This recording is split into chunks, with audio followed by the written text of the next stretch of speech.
You know that room in your house that's the least favorite, the one that even fresh paint or new furniture won't help? Well, our next guest says you might just want to gut the whole thing and start over. Jason Cameron, host of the DIY network show Sledgehammer, has tips on how and when to smash your way to the room of your dreams. Jason, good to have you with us today. Hey, thanks for having me. I appreciate it. All right, now you're used to having homeowners demolish a room in 30 minutes as they work their way to getting this room that they've dreamed of. But for a lot of folks, that is a scary thought. What's your tips on when you get to that process?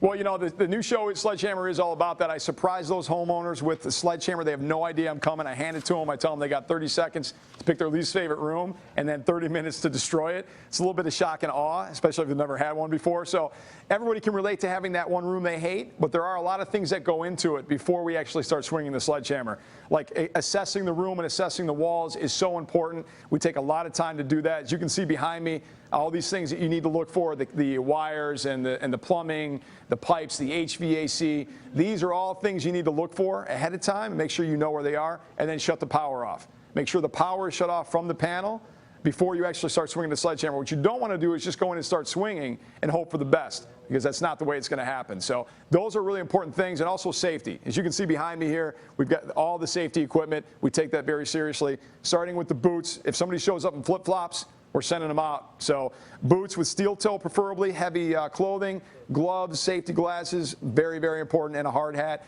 and a mask. And, you know, we use all those things. It's important to be safe. Yeah, and again, you mentioned tools there. It's very important in a process like this to have the tools that you need, the right tools on hand.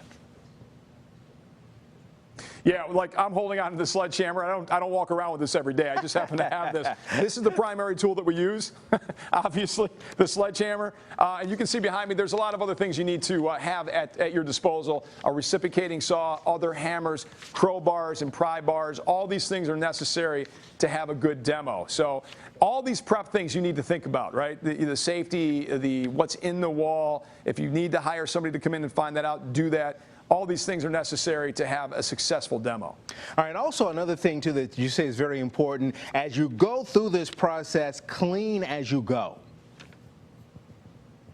Yeah, cleaning as you go, that's a rule that we have. We'll work 5 minutes and then we'll clear. The important thing about that is those of you who have seen the show or are going to watch the show, Sledgehammer, we have a tremendous amount of stuff in a very short period of time, because when you start swinging the Sledgehammer, it doesn't take long to build up debris. So clean as you go. You don't want to be stepping on debris and slipping. So as you build up a pile, clean it up, take it off to a roll-off dumpster. Those are easy to get. You can have them delivered, or hire a company to come in and haul the debris away. Those are really important things you need to think about. For people who are maybe at that point, how does somebody realize that they're at the point where it's time to just gut and start over? Well, that's the whole beauty of the show, right? Because people can walk through their house and they're going to see rooms that they absolutely hate and they want to destroy with a Sledgehammer. So that's the time, right? You want to clear that room out and you want to look at it with fresh eyes and say, what do I want this room to be? If you maybe want the open concept, and then you want to dedicate yourself to that. And if you have a contractor, ask your contractor. You can work with them. Tell them you want to do the demo. You can save that money, because a lot of money is part of that budget to do the demo. So if you can save it and do it yourself, that's important. So it's realizing your vision, what it is you want, and then making the adjustments to go in and do some demo, which is what we do on the show. Well, thank you very much. Congrats on the show, and thank you for being with us today. Thanks, I appreciate it. For more information on the tips that Jason just showed us, go to newschannel5.com.